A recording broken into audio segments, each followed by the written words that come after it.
છોટાઉદેપુરના નસવાડી તાલુકાના ગેસવાડી ખાતે hydro power project ના વિરોધમાં આજે આપણી લડત માત્ર છોટાઉદેપુરના નસવાડીની નથી, તમામ અંબાજીથી ઉમર ગામના તમામ આદિવાસીની લડાઈ જળ જંગલ જમીનને બચાવવાની છે।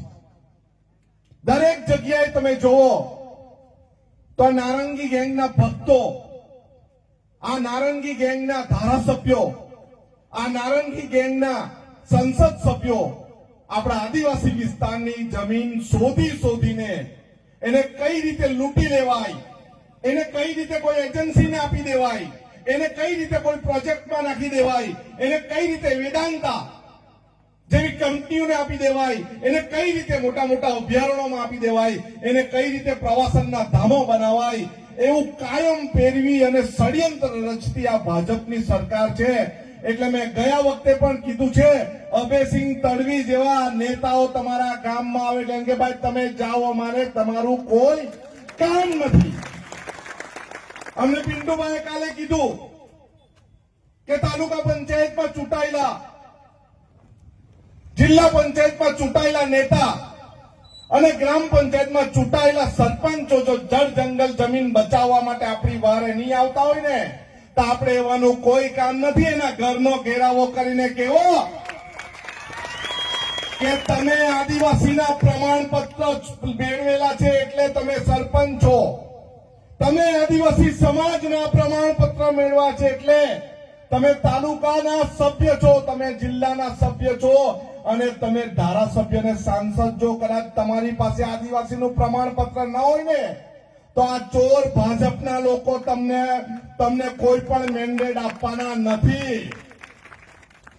આપણા વિસ્તારમાં આવા પ્રોજેક્ટો લાવવાનું કારણ શું છે? આપણો સમાજ ભોળો છે, આપણો સમાજ ખેતીવાડી મજૂરી કરીને ખાય છે, એટલે આવા વિસ્તારમાં હાઇડ્રો પ્રોજેક્ટો આવી જાય અને એમને સારી રીતે પાણી મળે, એમને સારી રીતે વીજળી મળે અને આપણે મજૂરી કરવા બરોડા ને અમદાવાદ ને ગાંધીનગર જવું પડે। આપણે જવું છે, આપણે આપણી જગ્યા છોડવી છે। અરે બે હાથ ઊંચા કરીને કહો આપણે જગ્યા છોડવી છે। આપણે જો જગ્યા નહીં છોડવી હોય તો ડિસેમ્બરના ઇલેક્શનમાં નારંગી ગેંગને આપણા ઘરમાં, આપણા ગામમાં ઘૂસવા દેવાનું નથી। ઘૂસવા દેશો તમે? અરે બે હાથ ઊંચા કરીને સંકલ્પ કરો, ઘૂસવા દેશો તમે?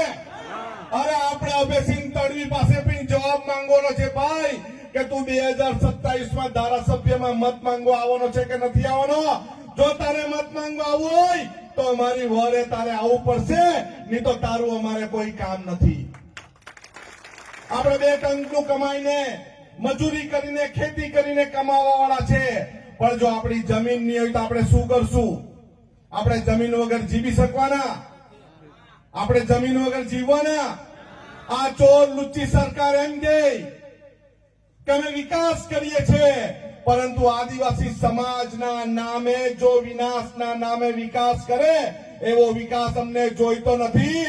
અમને સારી શાળાઓ આપો, અમને સારી શાળામાં શિક્ષકો આપો, અમને સારા આરોગ્યના ધામો આપો, અમને સારા રસ્તાઓ આપો, અમને રોજગારી આપો, અમને પોલિટેકનિક કોલેજ આપો, અમને વિજ્ઞાન કોલેજ આપો, અમે ભણી ગણીને નોકરી કરીશું। હાઇડ્રો પાવર પ્રોજેક્ટ થી અમને રોજી મળવાની નથી।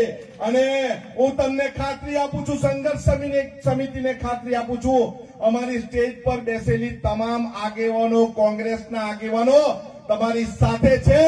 તમારા દરેક ગામો જે હાઇડ્રો પ્રોજેક્ટ આવવાનો છે ત્યાં અમે આ પિન્ટુભાઈની આગેવાનીમાં, ટીનાભાઈની આગેવાનીમાં, શશિકાંતભાઈની આગેવાનીમાં અમે પ્રવાસ કરવાના છે। અમે આવશું ને તમારા ગામે? આવશું ને? આવશું ને? પણ આપણે સૌએ લડાઈ લડવા માટે તૈયાર રહેવાનું છે। આપણે સૌએ પોલીસનો ડર દૂર રાખવાનો છે। આપણે અધિકારીને, માપણી વાળાને, સર્વે કરવા વાળાને ગામમાં ઘૂસવા દેવાના નથી। અને કોઈ જો ભૂલે ચૂકે આવ્યું તો શું કરવાનું? શું કરવાનું?